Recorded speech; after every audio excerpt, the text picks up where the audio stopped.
उपन्यासकार होमनाथ सुवेदी र उनका यमपुरीको महल उपन्यासको विश्लेषण गर्नेछु। तपाईहरू साथ दिएर सम्पन्न गरिदिनको लागि हार्दिक अनुरोध छ। उपन्यासकार होमनाथ सुवेदीको जन्म बिसा 2004 मा भएको हो। उनी नेपालमा जन्मेका हुन्। उनीले विभिन्न कथा, कविता, गजल, समालोचना, पात्र साहित्य विधा विभिन्न कुराहरूका रचना गरेका छन्। नेपाली डायस्पोरिक साहित्य कोडबाट यमपुरीको महल उपन्यासको विश्लेषण गर्नेछु। नम्बर कामा रहेको छ यस उपन्यासको संरचना।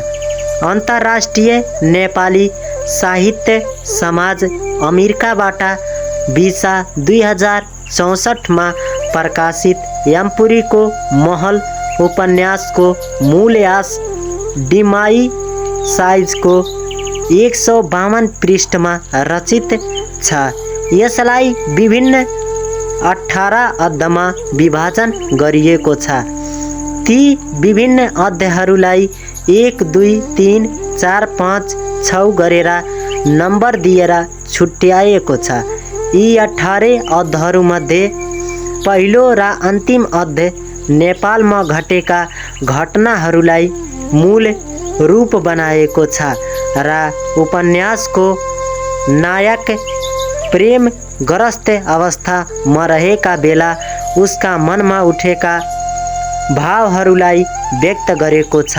पहिलो अध्यायमा ऊ आफ्नो गाउँ राखुको घरमा हुन्छ र घरको आँगनमा पल्टिएर मनमा अनेक कुराहरू खेलाउँछ।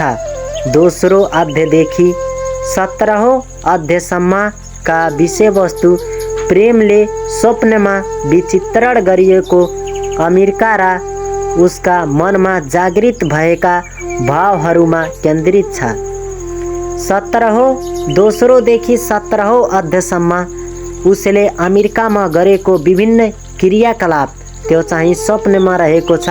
अमेरिकामा चाहिँ गरेका विभिन्न क्रियाकलाप र त्यहाँ पाएका दुःख कष्ट भावहरूलाई केन्द्रित गरिएको छ। अन्तिम अध्यायमा ऊ निद्राबाट बिउझन्छ, निद्राबाट उठ्छ र आफ्नै आँगनमा हुन्छ। समयका दृष्टिले सिङ्गो उपन्यास प्रेमको 1 देखि 4 घण्टाको स्वप्नको उत्पादन हो। तथापि उसले त्यस समयभित्र आफ्नो जीवनको 50 भन्दा बढी वर्षको जीवन यात्रामा विचरण गरिएको छ। यसरी उपन्यासको कथावस्तु र त्यसको प्रस्तुतिमा पूर्व स्मृति फ्ल्यासब्याक पद्धतिलाई प्रयोग गरी संरचना निर्माण गरिएको छ। पूर्व स्मृति चेतना प्रवाह शैलीमा लेखिएको उपन्यास भएर पनि उपन्यासलाई विभिन्न अध्यायमा विभाजन गर्नु तथा अध्यायहरू बीचको एक प्रकारको साङ्गीतिक हुनु उपन्यासको अन्तिम संरचनागत विशिष्टता हो।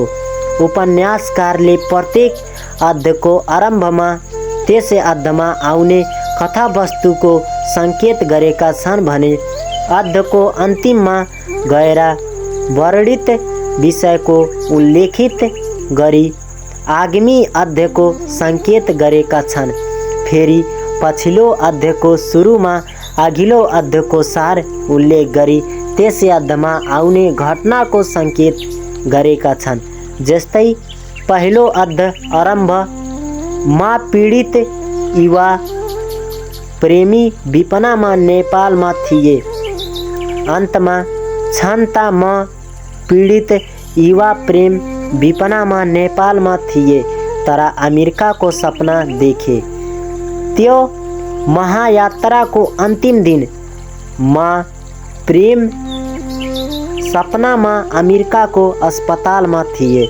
दोस्रो अध्याय सुरुमा क्षणतामा पीडित युवा प्रेम विपनामा नेपालमा थिए तर अमेरिकाको सपना देखे। त्यो महायात्राको अन्तिम दिनमा प्रेम सपनामा अमेरिकाका अस्पतालमा थिए। अन्तिममा अमेरिकाको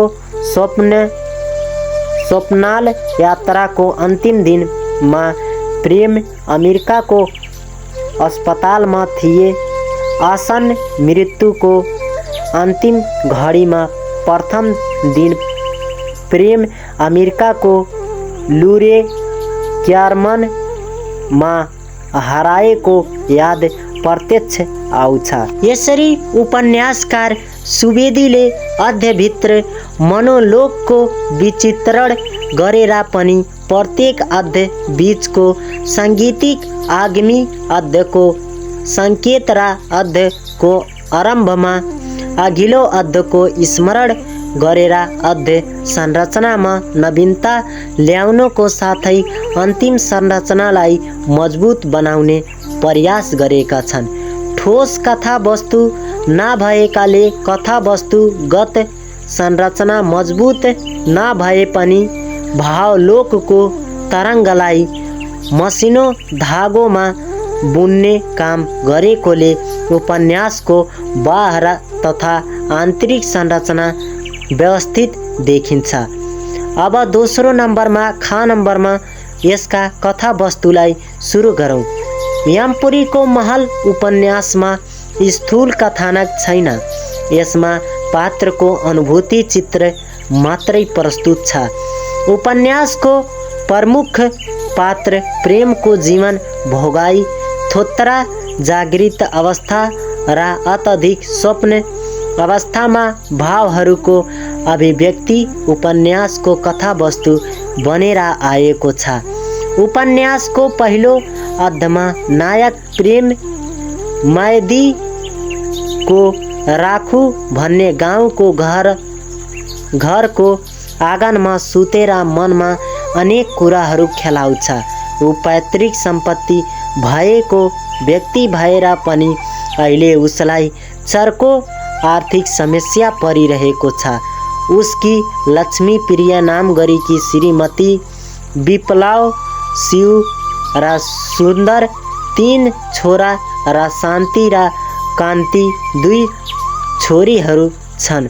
सानैमा उमर घटाएर एसएलसी पास गरी बिएड उत्तीर्ण गरेर माध्यमिक विद्यालयमा पढाउने थालेको प्रेमले शिक्षक हडतालमा लगेका कारण उसको जागिर खोसिएको थियो।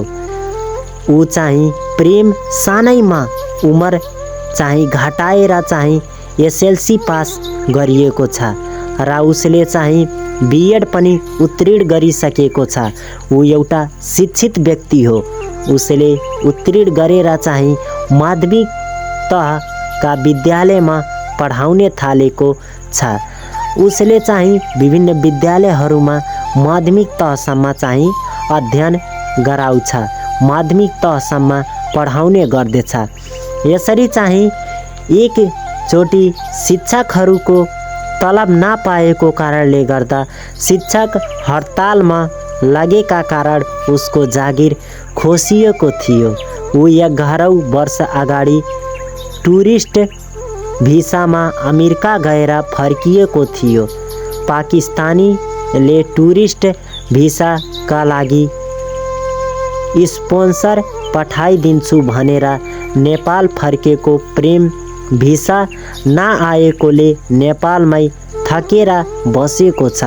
ऊ अहिले आफू केही गर्ने नसकेकोमा चिन्तित छ र भोक र निद्राले पीडित बन्दै मनमा अनेक कुराहरू खेलाउने थाल्छ। उसले आफूलाई एउटा सिङ्गो लासभन्दा भिन्न केही ठान्दैन। आफू चाहिँ केही काम नगरेर घरमै बसेको दिनभरै र शिक्षक थिए पनि त्यसबाट पनि जागिर पनि खोसिहाल्यो। अब चाहिँ के गर्ने भनेर आफूलाई एउटा जिन्दा लाससँग तुलना गरेको छ। उपन्यासको दोस्रो खण्डमा प्रेमको सपना देख्छ, प्रेमले के गर्छ सपना देख्छ। यस यादमा ऊ अमेरिकाको अस्पतालमा हुन्छ। ऊ अमेरिकाको स्वप्निल यात्राको अन्तिम दिन आफूलाई अस्पतालमा भएको पाउँछ।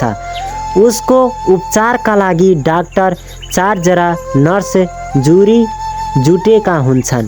ऊ यतिखेर 72 वर्षको वृद्ध हुन्छ। ऊ कालो रक्त, उसको शरीरबाट कालो रक्त बगिरहेको छ। उसको मानसिकमा मस्तिष्कमा 2वटा सर्प जन्मेर उसलाई भित्रभित्रै डसिरहेको अनुभव गरिरहेको थियो। ऊ अस्पतालको सेतो तन्ना बिछ्याउनाको खाटमा लास झैँ पल्टिएको थियो। ऊ चाहिँ अमेरिकाको अस्पतालमा चाहिँ लास झैँ पल्टिएको छ। उसका नाकबाट बुढी औला जति मोटो 2 फिट लामा नाइलनका डोरा घुसाएर गुदद्वारसम्म पुगाएको थियो। उसको साथमा घरको कुनै व्यक्ति छैन र ऊ अमेरिकामा एक्लै परिसकेको छ। उसलाई चिन्ने कोही पनि छैन। ऊ असाध्यै पीडाले छटपटाइरहेको थियो, तर डाक्टरका लागि ऊ आफूलाई भ्यागुतोसम्म नसम्झिएको अनुभव गरेको थियो।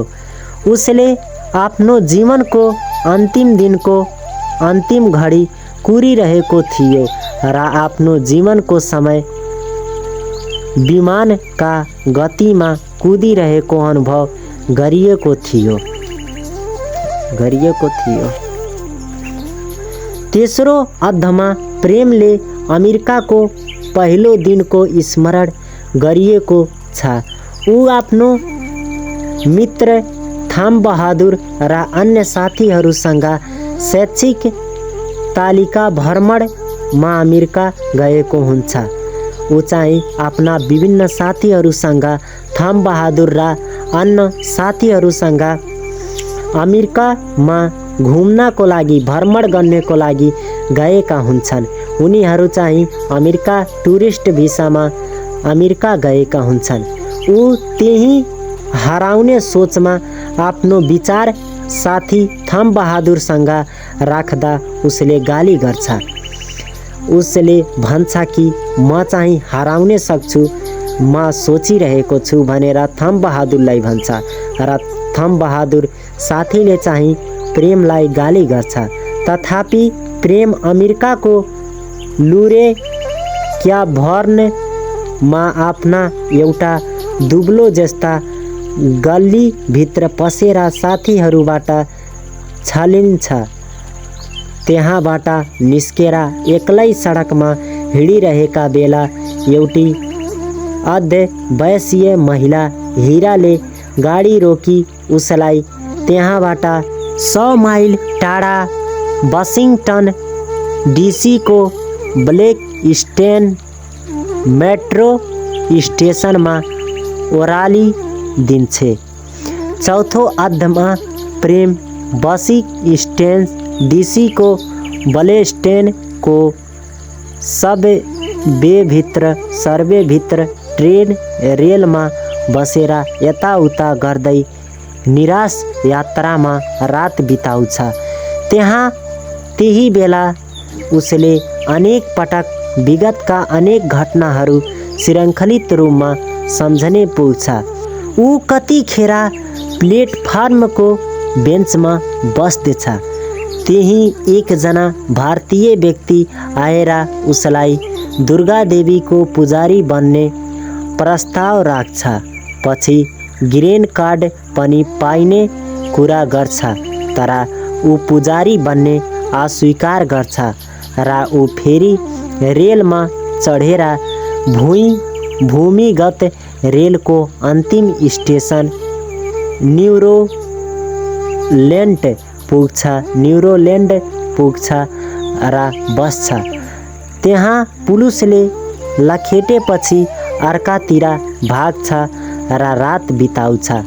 पाँचौं अध्यायमा भूमिगत रेलभित्र र स्टेसन वरिपरि यता र उता गर्दै मङ्ता झैँ 1 वर्ष बिताउँछ।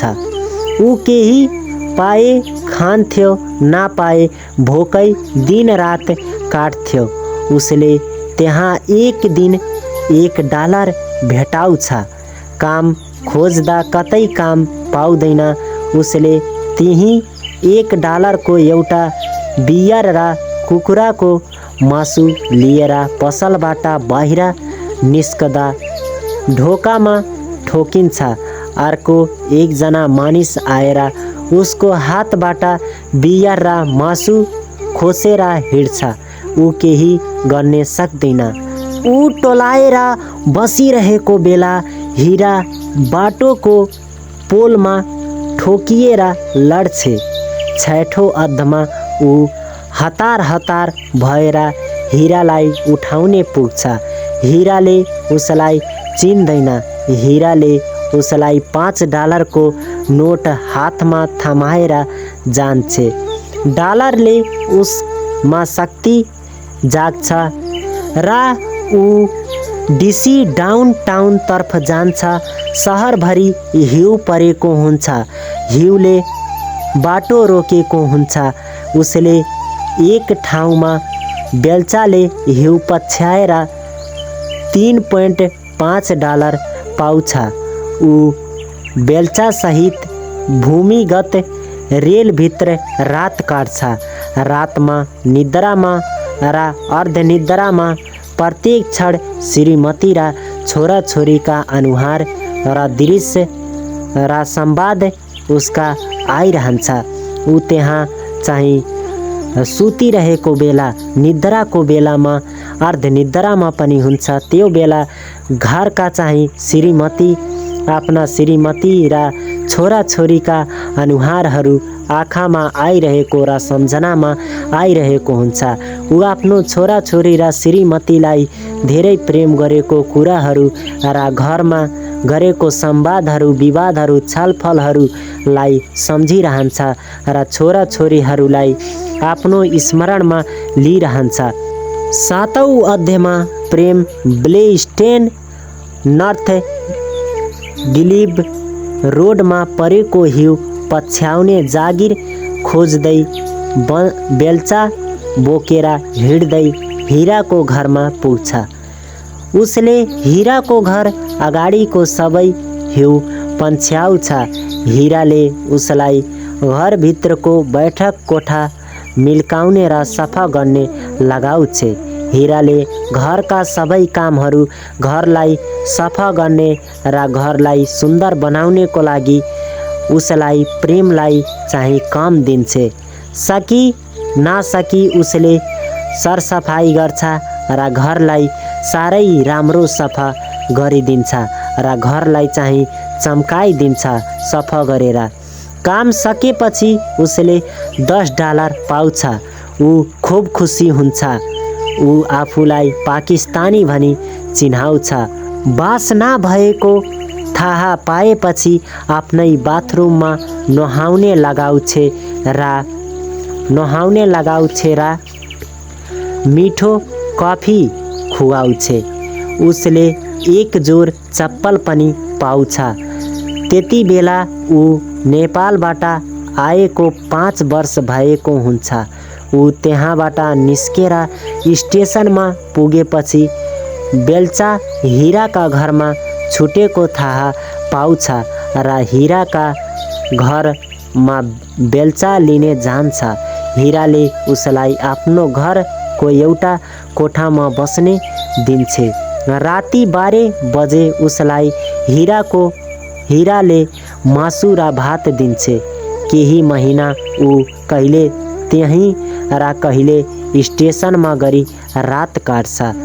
पछि हिराले आफ्नै घरमा बस्ने भरतसँग प्रेमको चिनजान गराउँछ र भरतले उसलाई 7-11 स्टोरमा काम लगाउँछन्। ऊ चाहिँ हिराको घरमा आएको बेलाबाट बेल्चाबाट र त्यसको चाहिँ घर सफाको गरेको बेलाबाट चाहिँ उसको चिनजान अलि हुन्छ र उसको घरमा चाहिँ हिराको घरमा त्यो जाँदाखेरि त्यसको चाहिँ बेल्चा छुटेको हुन्छ। बेल्चालाई लिने आउने बेलामा हिराले चाहिँ उसलाई आफ्नो घरमा बास दिएर त्यसलाई प्रेमलाई मासु र भात दिन्छे र केही महिना आफ्नो घरमा चाहिँ काम गर्ने घरमा चाहिँ बस्ने र कहिले चाहिँ स्टेसनमा बस्ने गर्दछ। प्रेमले हिरालाई चाहिँ आफन्त भनेर चिन्छ। हिराले आफ्नै घरमा बस्ने भरतसँग प्रेमको चाहिँ चिनजान गराउँछ र भरतले उसलाई 7-11 स्टोरमा काम लगाउँछ। 18औं अध्यायमा उसले त्यहाँ काम गर्ने थाल्छ। ऊ हिराको घरमा बस्ने थालेको 3 वर्ष पुग्छ। अमेरिका बस्ने थालिएको 8औं वर्ष पुग्दा पछि उसले ग्रीन कार्ड पनि पाउँदैन। दुखमा हिराले आफूलाई भरतबाट सन्तान पाउने नसकेको गुनासो गर्छे। उता भरतको पसलमा काम गर्ने ईश्वरी नामको व्यक्तिबाट ऊ अपमानित र अपेक्षित बन्दै जान्छे। भरतले प्रेमलाई रिस्टोरमा जागिर सारिदिन्छ। 16औं महिना उसले त्यही स्टोरमा अपमानित भएर काम गर्छ। प्रेमले चाहिँ भरतको अनुमतिका कारणले गर्दा अर्को ठाउँमा अर्को स्टोरमा चाहिँ गएर जागिर खान्छ। त्यहाँ जागिर खाएको बेलामा विभिन्न व्यक्तिहरूले चाहिँ उसलाई अपमानित गर्छन् तथा गालीहरू गर्छन्। तब पनि चाहिँ प्रेमले उनीहरूको गालीलाई सहेर त्यही बसेर काम गरिरहेको हुन्छ। 9औं अध्यायमा प्रेम पूर्ण रूपमा यमपुरीको महलको परिकल्पनामा रमाउँछ। उसले उपन्यासको रचना गर्ने र त्यसको स्वरूप कस्तो बनाउने भन्ने सम्बन्धमा आत्मलपी शैलीमा आफ्ना विचारहरू खेलाउँछ। यही क्रममा उसलाई डेभिडले काममा सस्पेन्ड गरेको जानकारी दिन्छ। पछि भरतले उसलाई आफ्नै 7-11 को स्टोरमा इन्चार्ज नियुक्त गर्छ। यहाँ उसले पैसा कमाएको र घरमा पठाएको कुरा सम्झन्छ। 10औं अध्यायमा प्रेमको अन्तर्द्वन्द्वको कथा छ। ऊ आफ्नो दैनिकी लेख्दै जान्छ। ऊ आफ्नो दैनिकी लेख्ने क्रम चाहिँ दिनदिनै गर्छ। ऊ आफ्नो कामदार साथीको लोभ, ईर्ष्या, अपमान र अपशब्दबाट वाक्क भएर नेपाल फर्कने मन पनि गर्छ। तर नेपाल गएर पनि शान्ति नहुने ठानी अन्तर्द्वन्द्वमै रुमलिन्छ र त्यहाँ चाहिँ साथीहरूको र कामकर्ताहरू र त्यहाँका चाहिँ मालिकहरूबाट चाहिँ गाली तथा गालीहरू, लोभ प्रलोभनहरू र त्यसमाथि गरेका ईर्ष्याहरूका कारणले गर्दा ऊ एकदमै पीडित हुन्छ। त्यहाँ अमेरिकामा एकदमै दिक्क भइसकेको हुन्छ। त्यहाँ काम गर्दा गर्दै आफ्नो नेपालको सम्झना गर्छ र नेपालमा फर्कने भनेर सोचिरहन्छ र फेरि चाहिँ भन्छ कि अमेरिकामा त त्यस्तै भइरहेछ अपमान। नेपालमा गएपछि पनि कुनै काम नपाएर त्यहाँ पनि अपमानित हुनुपर्छ भन्ने अन्तर्द्वन्द्वमै नै ऊ रुमलिरहन्छ। 11औं अध्यायमा कहिलेकहीँ दिक्क भएर आफिसमै बस्दा हिरा गाडी लिएर उसलाई घर लाग्छ। प्रेम चाहिँ एकदमै कहिलेकहीँ दिक्क मान्छ आफिसमा बस्दैछ र ऊ चाहिँ साथीहरूको गाली गलोच र अपमानित कुराहरूबाट आफिसमा गएर बसिरहेको हुन्छ। हीरा गाडी लिएर उसलाई कहिले घरमा लाग्छ, कहिले चाहिँ त्यही आफिसमा रहिरहन्छ। कामदारको अन्तर्विरुद्धले उसलाई बसिरहनु सक्ने भएको छ। हीराको गाडीमा आउँदा ऊ मस्तसँग मनोलोकमा विचरण गर्छ। 12औं अध्यायमा पत्नी प्रिया र सिर्जनाको त्रिकोणात्मक चापले आन्दोलित मनमा भावहरू व्यक्त गर्दछ। 13औं अध्यायमा घरबाट चिठी पनि नआएको र फोन पनि नआएको चिन्ताले घर सम्झिरहेको मनोभाव व्यक्त गरेको छ। 12औं अनुच्छेदमा 12औं अध्यायमा चाहिँ प्रेमले आफ्ना घरका मानिसहरूलाई, घरका सदस्यहरूलाई सम्झिरहन्छ। आफ्नो छोराछोरी र आफ्नो प्रिय पत्नीलाई सम्झिरहेको हुन्छ र उनीहरूको चाहिँ यादमा एकदमै आनन्दित हुन्छ र उसले चाहिँ चिन्ता महसुस हुन्छ। आफ्नो घरप्रति एकदमै चिन्ता चाहिँ महसुस भइरहेको हुन्छ। र 13औं अध्यायमा चाहिँ घरबाट धेरै दिन भइसक्दा पनि चिठी नआएको कारणले गर्दा ऊ चाहिँ एकदमै चिन्तित हुन्छ र घर फर्कने जस्तो भावना आफ्नो मनमा लिएर त्यहाँ रहिरहन्छ। 14औं अध्यायमा ऊ यमपुरीको महल बनाउने रहर र बनाउन नसकेको पीडाबाट मनोरोग बनिरहेको छ। विगत र वर्तमानका स्मरणलाई दैनिकीका टिपिरहेको छ। ऊ चाहिँ आफ्ना विगतका जुन कुराहरू थियो, बितेको कुराहरूलाई दैनिकीको रूपमा चाहिँ टिपिरहन्छ।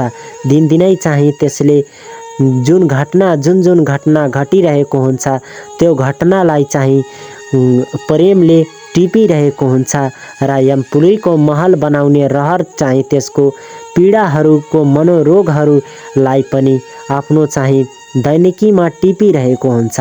अमेरिकामा गएको 50-30 वर्ष भइसक्दा पनि उसले घर बनाउने नसक्दा धेरै दुखित हुन्छ र घर बनाउने नसकेर चाहिँ असाध्यै नराम्रो महसुस गर्छ। आफ्ना मनमा विभिन्न कुराहरू खलाइरहेको हुन्छ। काम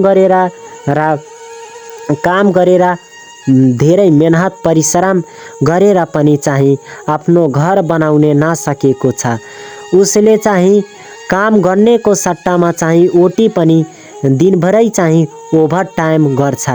ऊ धेरै घन्टा चाहिँ ओभर टाइम गरे पनि चाहिँ उसले चाहिँ बराबर पैसा पाउँदैन। बराबर पैसा नपाएको कारणले गर्दा घरमा पनि भेज्न सक्दैन र घर बनाउने पनि सक्दैन। उसका चाहिँ विद्रोह गर्ने आँट र परिस्थिति छैन। उसले विवश छ। ऊ न त विद्रोह गर्न सक्छ, न त आँट गर्न सक्छ, केही गर्न सक्दैन। आफ्नो देश नभएर अमेरिकामा भएको कारणले गर्दा उहाँको परिस्थितिलाई नबुझी त्यहाँ चाहिँ ऊ विवश भएर बाँचिरहेको छ। 15औं अध्यायमा हीरा र प्रेमका बीच फोनमा वार्तालाप हुन्छ। हीराले भरतकी एउटी रखेटका रूपमा राखेर शारीरिक शोषण गरेको थियो। हीरालाई चाहिँ भरतले चाहिँ शारीरिक शोषण मात्रै गर्छ। हीराबाट कुनै सन्तान अहिलेसम्म भएको छैन। हीरालाई एउटा रखेटको रूपमा राखिएको हुन्छ। हीराले प्रेमका बीचमा चाहिँ फोनबाट कुरा कहानी गरेर प्रेमलाई हीराले आफ्ना दुःख वेदनालाई सुनाउँछ। हीराले चाहिँ भरतले गरेका चाहिँ रखौटी र भरतले गरेको देखाउटी प्रेमलाई आफ्नो जीवनको नराम्रो घटना हो भनी हीराले प्रेमलाई सुनाउँछ। उसबाट कुनै सन्तान पनि अहिलेसम्म जन्मेको छैन। ऊ सन्तानको कारणले गर्दा छटपटिरहेको हुन्छ र ऊ चाहिँ आफ्नो जवानी एकदमै झण्ड भएको र ढल्दै गएपछि अहिले उसले शारीरिक सम्भोग पनि समाप्त गर्ने छाडेको पीडा व्यक्त गर्छ। ऊ चाहिँ उसको जवानी ढल्दै गइसकेको हुन्छ। भरतले उसलाई चाहिँ सम्भोग गर्ने पनि छाडिसकेको हुन्छ। उसले चाहिँ एकदमै चाहिँ पीडित भइसकेको हुन्छ। हीरा एकदमै पीडा अवस्था भोगिरहेको हुन्छ र भरतको नराम्रो व्यवहार र नराम्रो प्रेमबाट चाहिँ पीडित हुन्छ। कुराकै सिलसिलामा शारीरिक सम्भोग र विरहको लेनदेनलाई अनैतिक कार्य होइन भनेपछि हीरा प्रेमकै कोठामा आउँछ र उनीहरू बीच चुम्बन र शारीरिक सम्पर्क समाप्त हुन्छ। मोबाइलबाट चाहिँ कुरा गर्दा गर्दै फोनबाट कुरा गर्दा गर्दै चाहिँ हीराले भन्छ कि प्रेम यो चाहिँ शारीरिक सम्भोग गर्ने कुनै गलत काम होइन, यो चाहिँ अनैतिक कार्य होइन, यो गर्नुपर्छ।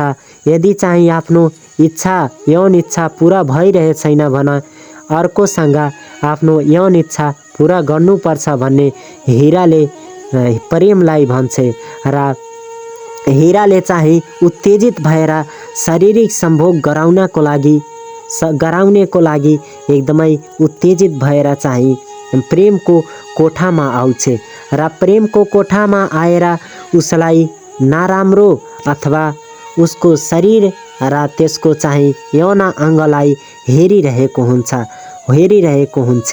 हीराले प्रेमलाई एकदमै गलत दृष्टिले हेर्दै उनीहरू चाहिँ एक आपसमा प्रेम जस्तो पर्छन्। प्रेमले पनि हीरालाई आफ्नो चाहिँ धेरै दिन भइसकेको छ भनेर त्यसले चाहिँ सम्भोग गर्ने उसको पनि मन हुन्छ। उनीहरूको बीच धेरै चुम्बनहरू हुन्छन् र शरीर सम्पर्क समाप्त हुन्छ। उनीहरू यौन सम्पर्क र शारीरिक सम्भोग पनि गर्छन्। यसै अध्यायमा चाहिँ 16औं अध्यायमा यमपुरीको महल निर्माणका सपनाहरू पुरा नभएर चरम निराशका भावहरू व्यक्त गर्दै प्रेम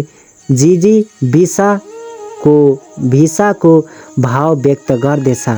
उसले चाहिँ आफूले एउटा चाहिँ महल बनाउन सकेको छैन, आफ्नो यमपुरीको महल निर्माण गर्ने सपनालाई पुरा गर्न सकेको छैन भन्ने ऊ एकदमै निराशा भएको छ। ऊ चाहिँ आफ्नो मनमा विभिन्न कुराहरूलाई खेलाइरहेको छ र त्यो खेलाएको कुराबाट चाहिँ एकदमै पीडित भएको अवस्थाबाट नै 16औं अध्याय समाप्त हुन्छ। 17औं अध्यायमा प्रेम जीवनको अन्तिम दिन गन्दै अस्पतालमा बिरामी पर्दछ। उसले रक्त विमान गर्छ र रक्तकै दिशा पिसाब पनि गर्दछ। ऊ चाहिँ एकदमै बिरामी परेको अवस्था अमेरिकाको चाहिँ एउटा अस्पतालमा हुन्छ। त्यो अस्पतालमा चाहिँ उसले रक्तको बान्ता गर्छ, रक्तको दिशा गर्छ र रक्तको पिसाब गर्छ। ऊ चाहिँ एकदमै कमजोर र दुब्लो हुँदै जान्छ। उसले चाहिँ उसको घरका कुरालाई सम्झिरहन्छ, आफ्नो श्रीमतीलाई स्मरण गरिरहेको हुन्छ। उपचारमा सङ्कलन डाक्टरले चाहिँ रक्त दिने मान्छे सोध्छ।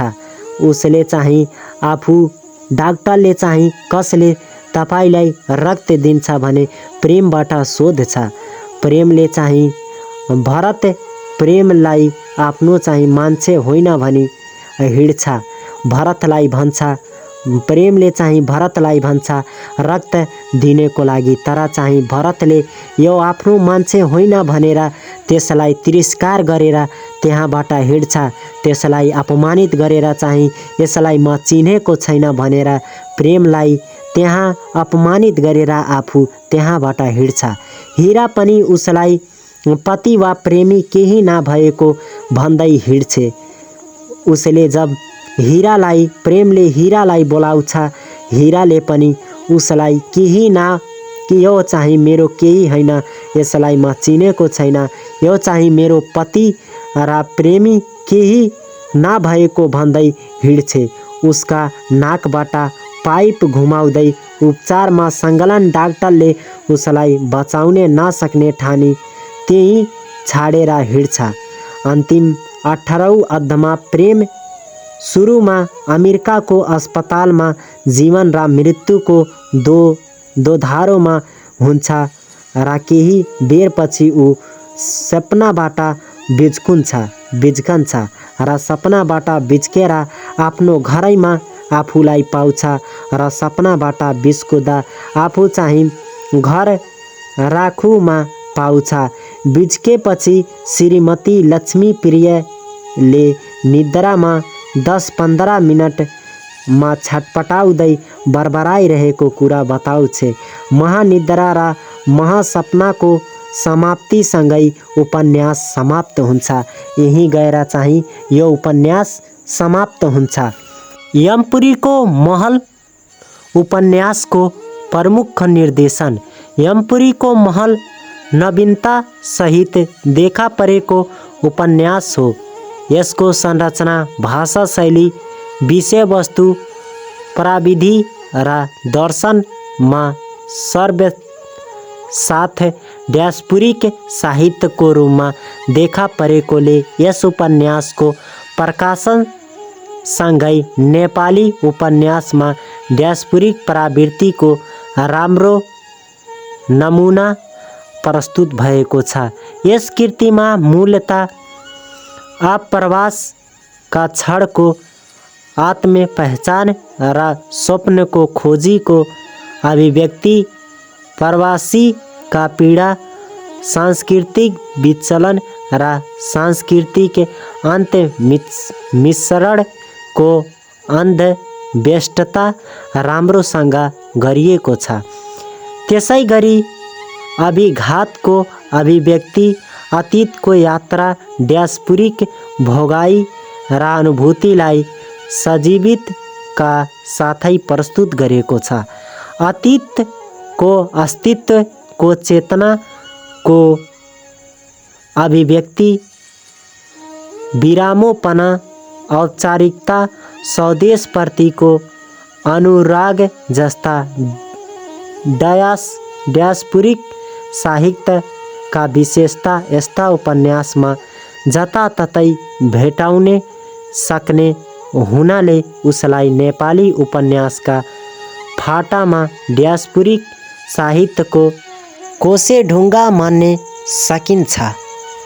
इत्यादि यस उपन्यासका कथानक, विषयवस्तु, निष्कर्ष र यस उपन्यासका संरचनाहरू रहेका थियो।